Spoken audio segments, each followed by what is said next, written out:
Dear students, today I have taken up the chapter Weathering the Storm in Arsma, written by Harsh Mandir.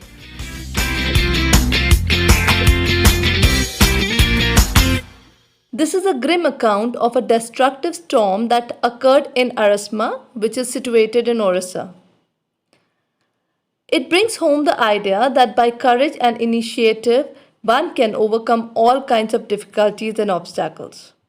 It describes how a village boy, Prashant, helps and guides the villagers after the storm.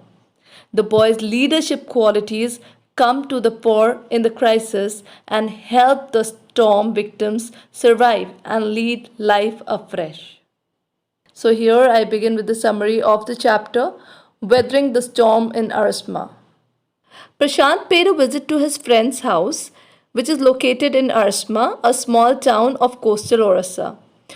The date was 27th October 1999. In the evening, a superstorm took place. Heavy and non-stop rain started. Fast winds started blowing. It caused a huge loss to life and property. Trees were uprooted. The area was flooded with water. People and houses were washed away.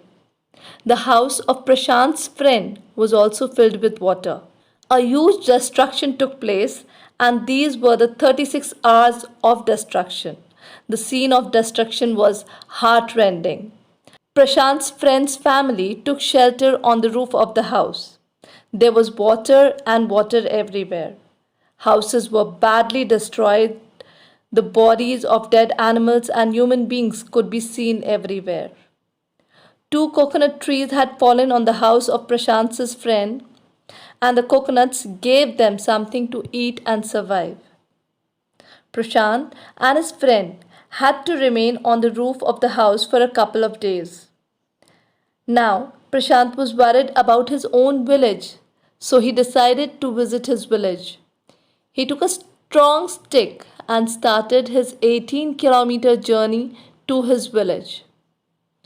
On the way, Prashant met 2 village friends, and they pushed away the dead bodies of men, women, and skeletons of animals. There was hardly any house that was spared by water. Prashant was deeply moved on seeing roofs, trees, branches, and all other things which were submerged in water. He started weeping, thinking that he had lost all members of his family. Prashant finally reached his village, Kalikuda.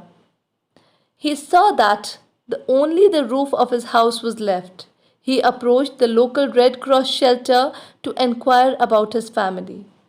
He was happy to find his maternal grandmother at the Red Cross shelter. Prashant's family was also there. They were overjoyed to see Prashant alive. Prashant now decided to do something to face the situation. He wanted to assess the loss and the changes to come. He organized a group of youths of his village. The group urged upon the merchants to give them some rice.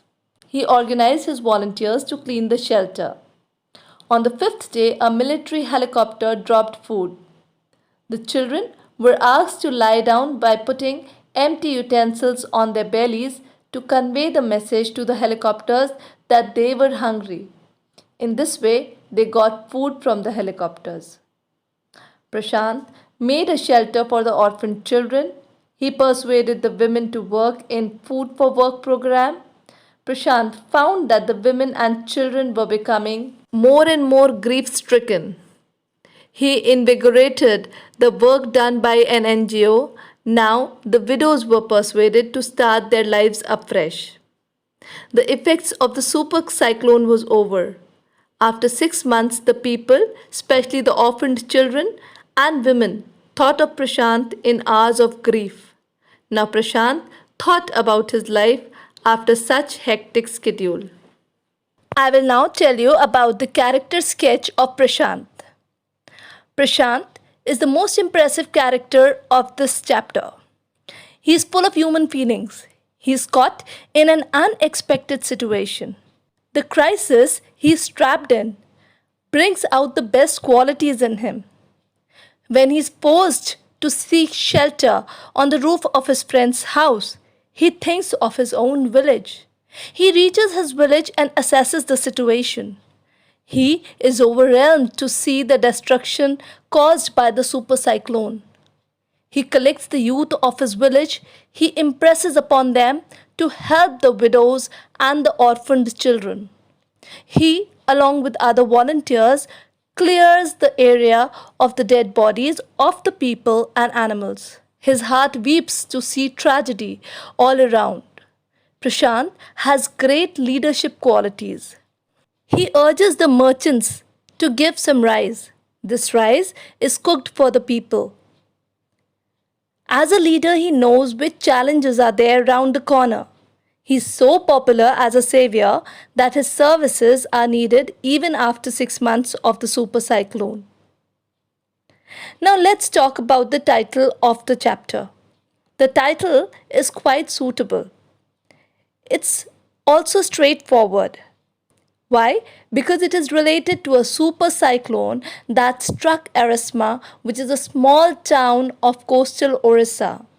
And the cyclone struck Erasma on 27th October 1999. The main focus is on the word weathering, which means facing the storm and coming out of it as a winner. It was devastating, and this storm brought death and destruction in Orissa.